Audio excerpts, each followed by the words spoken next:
எனக்குள் உதிர்ந்தவை.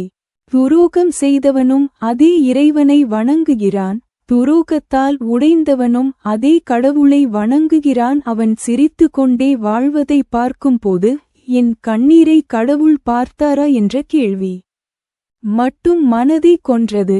கடவுள் இல்லை என்ற சந்தேகம் வரவில்லை. என் வலிக்கு மட்டும் ஏன் இந்த மௌனம் என்ற வேதனை தான் வந்தது. தான் செய்யும் தவறை மறைக்க மற்றவர்களை தவறாக காட்டும் மனிதர்களே இங்கு அதிகம். மற்றவர்களின் தவறை சொல்லி காட்டி தன் தவறை மன்னித்து விடுவார்கள்.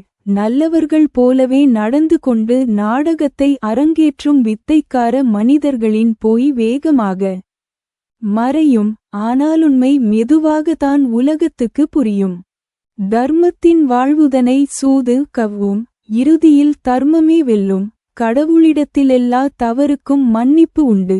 ஆனால் ஒருவன் மனம் வருந்தி அழும் கண்ணீருக்கு மிகப்பெரிய தண்டனை உண்டு.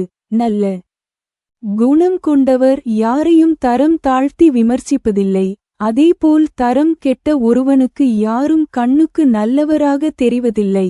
எனவே எல்லோருக்கும் நல்லவராக இருப்பதை விட மனசாட்சிக்கு உண்மையாக இருந்து சுற்றி இருப்பவர்களையும் அனுசரித்து சந்தோஷமாக வாழ்வாங்கு வாழ வாழ்த்துக்கள்.